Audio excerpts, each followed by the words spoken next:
Remember, all I'm offering is the truth.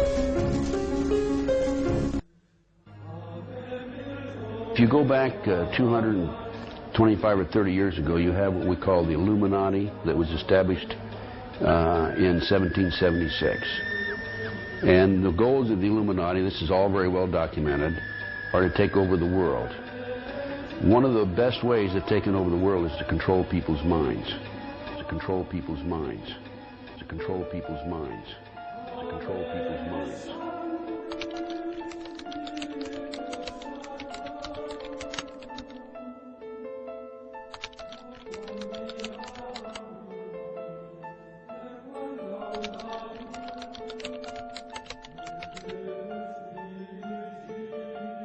You'll notice that all these people who say these things never offer any proof, never offer any documentation, never can prove what they say. It's just blather, so much blather. Keep you spinning your wheels, chasing myths, spinning around in eddies, these little whirlpools by the side of the stream while the world passes you by. And there's lots of them out there. Lots of lies. You see, the problem that people have is they listen to this from somebody and they think that that somebody is trying to do them a favor, and so they believe it without checking.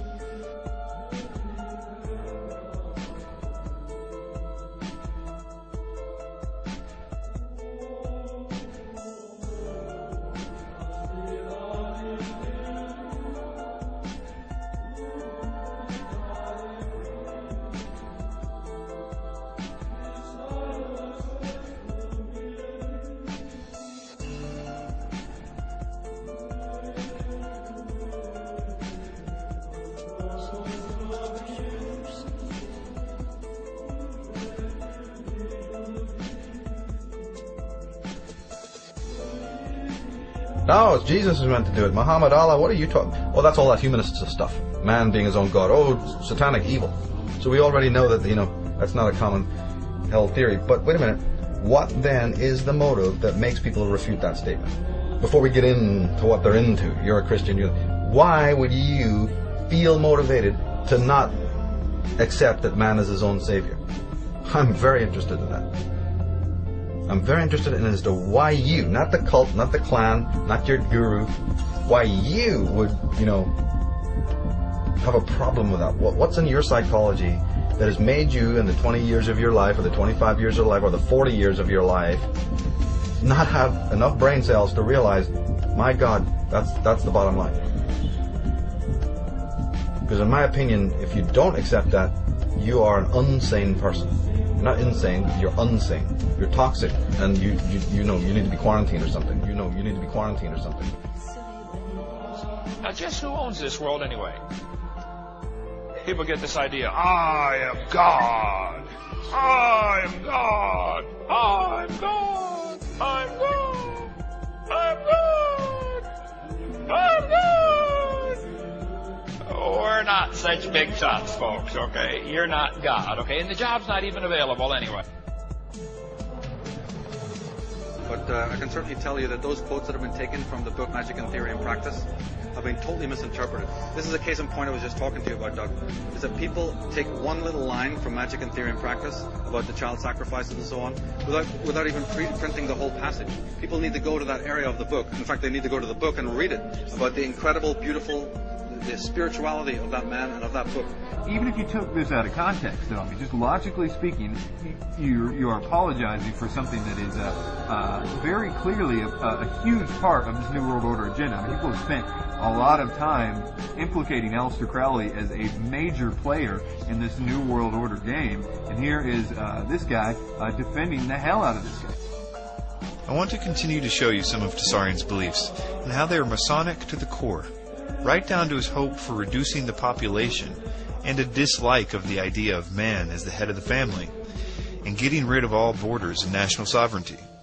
He will go through a list of things that he implies came into the world through the idea of the Hebrew God in the Bible. He also throws in some obviously bad ideas that I guess he wants you to think that God likes. We have culture based on acquired inheritance. We have walled cities, enclosed cities. We have the domestication of animals. We have meat diet. We have the family organization now with the male at the head. We have the phenomenon of overpopulation.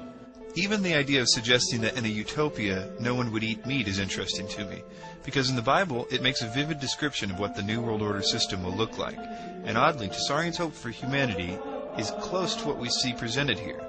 In 1 Timothy 4 verse 1 it says, "Now the Spirit speaketh expressly, that in the latter times some shall depart from the faith, giving heed to seducing spirits and doctrines of devils, speaking lies in hypocrisy, having their conscience seared with a hot iron, forbidding to marry, and commanding to abstain from meats."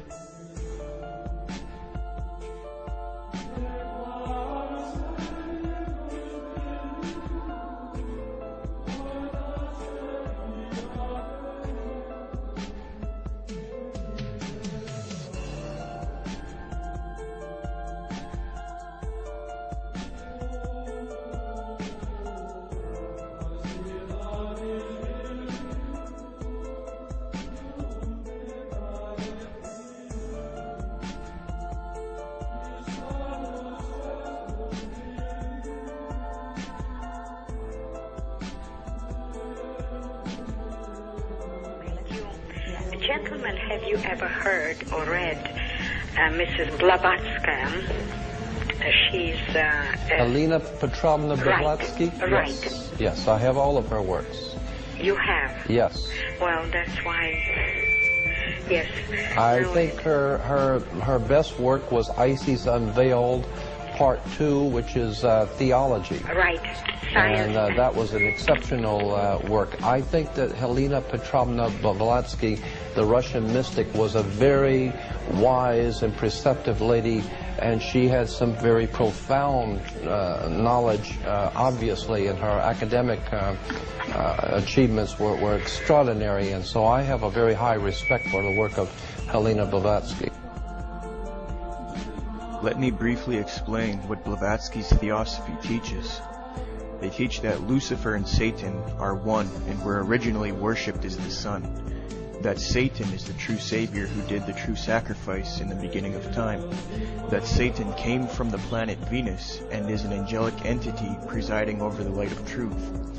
Theosophy also teaches that every astrological age brings something new, and the upcoming age of Aquarius is said to be that of a utopia accompanied by a Maitreya, or great world teacher, or prophet.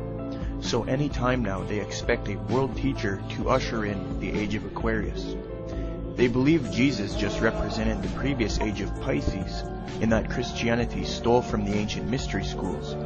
Basically everything the film Zeitgeist talked about in the first part is what Theosophy believes to this day.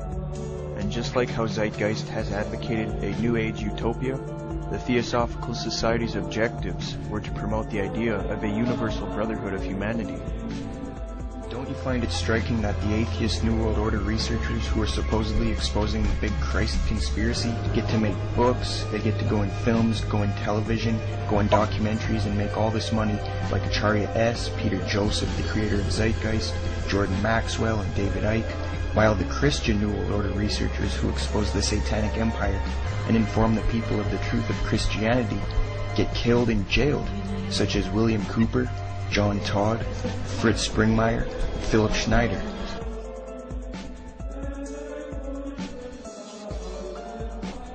New religion is in fact being constructed by the New World Order.